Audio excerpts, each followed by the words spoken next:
देखो parrot cage problem में सबसे पहले हम इसका जो केज लेंगे वो एयर टाइट है, यानी इसके अंदर कोई भी एयर ना अंदर आ सकती ना बाहर जा सकती। हाँ बहुत छोटे छोटे मैंने जिंदा रखने के लिए इसको कर रखे हैं। कभी सोचो कि सर जिंदा कैसे रहेगा।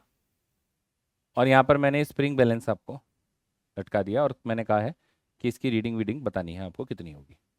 तो जब तोता इस पर बैठा है, तो पहले तो इनिशियली बात ये कर लेते हैं कि तोता बैठा हुआ है।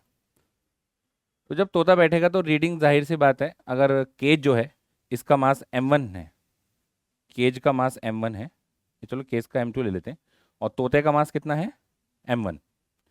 तो अगर तोता इस पर बैठा है तो जो रीडिंग आएगी उस पर जो वेट आएगा वो केज का भी आएगा स्प्रिंग पर और तोते का भी आएगा। सिंपल सी बात है। तो जो रीडिंग आएगी वो आप बोलोगे भैया m1 प्लस m2 इंटू जी आने वाली है।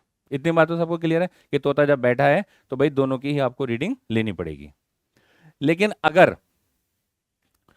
तोता उड़ा, अब उड़ने में आपकी तीन कंडीशन आएंगी।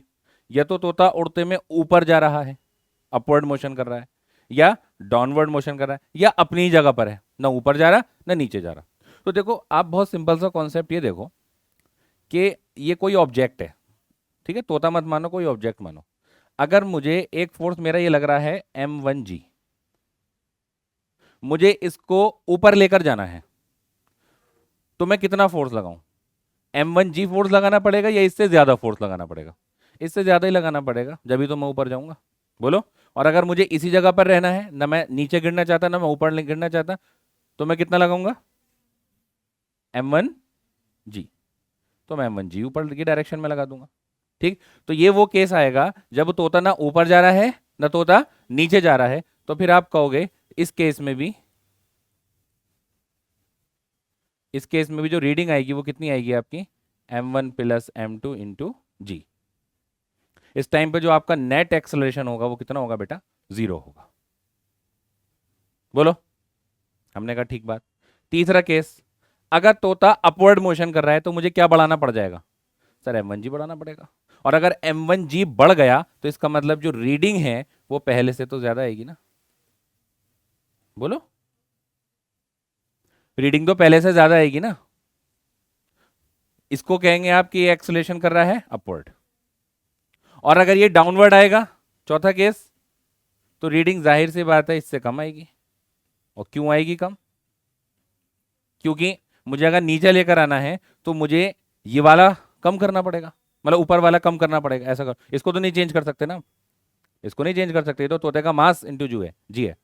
तो आप इसको कम कर सकते हो, और जब आप इसको कम करोगे तो ये नीचे आने लगेगा, और जब ये नीचे आएगा यानी ये मास कम हो जाएगा, नेट फोर्स आपका कम होने लगेगा, तो आप ये बोल सकते हो कि जो रीडिंग है मेरे पहले से कम आ जाएगी।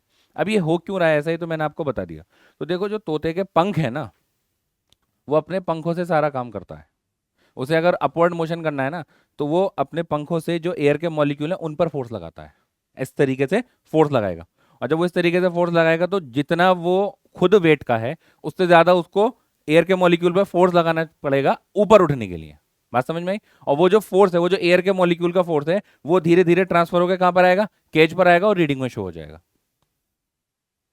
बात समझ में आ गई? मान लो ये एयर टाइट ना होता, मान लो ये एयर टाइट ना होता, पिंजरा होता जैसे जनरली पिंजरे होते हैं, ठीक है, तो फिर क्या क्या केस बनता? ठीक है, in airtight container, in airtight cage, ऐसे कर लो, इन एयर टाइट केज। अब एयर टाइट ना हो, नो एयर टाइट, तो क्या करोगे आप? अगर एयर टाइट नहीं है तब आप क्या करोगे, जल्दी बताओ फटाफट। तो रीडिंग कैसी आएगी? ऊपर उठने वो उसकी वाली बताओ बस। अपवर्ड जाने में क्या रीडिंग आएगी और डाउनवर्ड जाने में क्या रीडिंग आएगी? हम्म, बोलो बोलो। सेम ही आएगी जो यहां पर है। ठीक है, नहीं सेम नहीं आएगी भाई, रीडिंग जो है वो कम ही आएगी। रीडिंग आपकी बेटा कम आएगी, क्योंकि जब एयर टाइट है तो वो जितना फोर्स अपने पंखों से दे रहा है वो सारा का सारा फोर्स एयर मतलब केज पर आ रहा है। ठीक है, जो एयर के मॉलिक्यूल हैं सारे के सारे केज के अंदर ही हो, केज से टकरा रहे हैं और फोर्स उसको दे रहे हैं।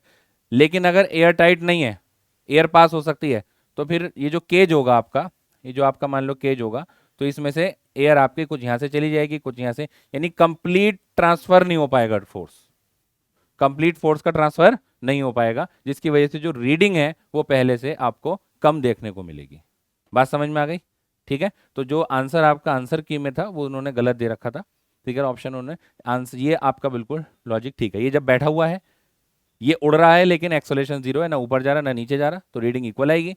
अगर ये अपवर्ड एक्सेलरेशन करेगा तो जाहिर सी बात है इसे ज्यादा फोर्स अपने पंखों से देना पड़ेगा, तो जो फोर्स एयर के मॉलिक्यूल किस पर ट्रांसफर करेंगे, केज पर ट्रांसफर करेंगे, और उससे आपकी रीडिंग पहले से ज्यादा देखने को मिलेगी। और अगर इसे नीचे आना होगा तो जो फोर्स है जो अपने पंखों से देगा वो पहले से कम देगा, जाहिर सी बात है, इसको नीचे आना है तो ये वाला फोर्स कम करेगा नहीं करेगा, तो यहाँ पे जो ट्रांसफर होगा फोर्स वो m1g से कम होगा, तो रीडिंग पहले से कम आएगी जब वो नीचे आएगा। ठीक है, आई होप आपको ये क्लियर हो गया होगा। मैंने दोनों केस बताए थे और आपसे कहा था सोच के आना कि अगर एयर टाइट ना हो तो क्या होगा। अगर नहीं, अगर कुछ भी मेंशन नहीं है, कुछ मेंशन नहीं है तो एयर टाइट मानेगा, अगर कुछ मेंशन नहीं है तो आप एयर टाइट ही मानोगे। हाँ तो केज है ना तो एयर टाइट मानोगे, क्योंकि वो जो क्वेश्चन बना रहा है ना वो अंडरस्टूड है कि वो आपको इस तरीके से पूछ रहा है कि एयर टाइट कंटेनर है, लेकिन अगर वो लिख दे कि एयर टाइट नहीं है तो फिर आप इस तरीके से जाओगे। हाँ समझ में आया क्या? ठीक है, कुछ लिखा नहीं था ना उसमें, हाँ तो फिर आप एयर टाइट ही मानोगे, एयर टाइट मान के क्वेश्चन को सॉल्व करोगे।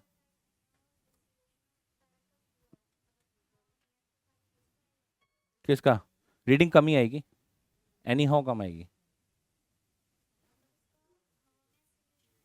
हाँ ए नॉट, ये बोला, इन तीनों की रीडिंग कम आएगी। भाई आप मुझे ये बताओ कि अगर वो यहाँ पर रुका हुआ है, ना ऊपर जा रहा है ना नीचे जा रहा है, यानी m1g है ना, तो केज पर क्या m1g ट्रांसफर हो जाएगा? नहीं होगा ना, कम होगा ना उससे, क्योंकि बाकी सारा मॉलिक्यूल तो निकल जाएंगे ना बाहर। समझ में आ गई? तो तीनों ही केस में आंसर यही आने वाला है अगर एयर टाइट नहीं है तो। क्लियर हो गया?